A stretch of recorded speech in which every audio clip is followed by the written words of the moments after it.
রাঙামতি ধারাবাহিকের আজকের পর্বগল্পের শুরুতেই দেখা যায় সভ্য, অঙ্কুর আর পাঁচালি বসে রাঙার জন্য অপেক্ষা করছে। একটু পরেই রাঙা এসে পৌঁছায়। সভ্য ঠাট্টা করে বলে, আমি ভেবেছিলাম তুই হয়তো আসতেই পারবি না। রাঙা হাসতে হাসতে জবাব দেয়, আমি তো অরুণবাবুর সাথেই চলে এসেছি। এরপর সবাই রাঙার কাছে তার পরিকল্পনা জানতে চায়। রাঙা বলে, বড়া বৌদি আর মেজদাবাবু আমাদের বাড়িটা বিক্রি করতে চাইছে।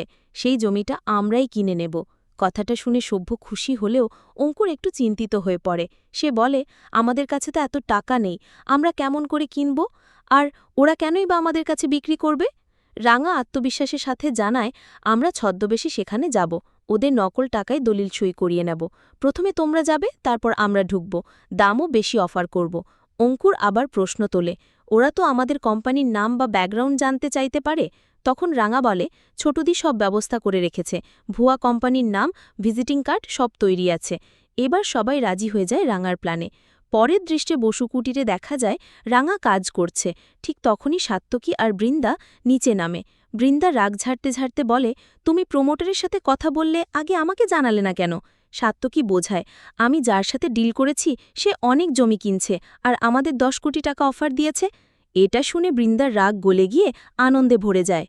এর মাঝেই ময়না এসে হাজির হয় মোবাইলে এক হীরের নেকলেসের ছবি দেখিয়ে।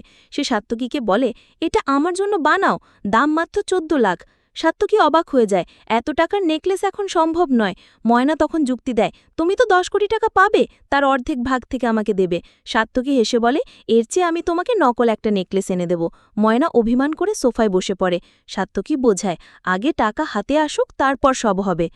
অন্যদিকে সভ্য, অঙ্কুর আর পাঁচালি ছদ্মবেশে বসু কুটিরে পৌঁছায়। সাত্তকী তাদের দেখে আনন্দের সাথে ভেতরে নিয়ে যায়। পাঁচালি ভান করে বলে, এই বাড়ি একদম আনকালচার্ড, কিছুই আমার পছন্দ নয়, তবে জমিটা আমরা নিতে চাই। তারা ভেতরে ঢুকে আলোচনা শুরু করে। অঙ্কুর চেক দিয়ে ডিল ফাইনাল করতে চাইলে বৃন্দা আর সাত্তকী বলে তারা ক্যাশেই টাকা নিতে চায়। অঙ্কুর দ্বিধা প্রকাশ করলে পাঁচালি ইশারায় বলে, ওরা যখন ক্যাশ চাইছে তাই দাও। রাঙা মনে মনে খুশি হয়, আমাদেরও তো ক্যাশে সুবিধা হবে। এরপর পাঁচালি জানায়, আমাদের উকিল আগে কাগজপত্র তৈরি করবে, তারপর সই দিতে হবে। বৃন্দা তাতে রাজি হয়ে যায়। অঙ্কুর তখন তাদের একটা ঠিকানা দিয়ে বলে, আগামীকাল সকালে সেখানে আসবেন। তারা বেরিয়ে যায়। শেষ দৃশ্যে দেখা যায় বৃন্দা আর সাত্তকী উচ্ছ্বাসে লাফাচ্ছে, আর রাঙা মনে মনে বলে, কালকের খেলা দেখো দিদি, কি চমক অপেক্ষা করছে তোমাদের জন্য।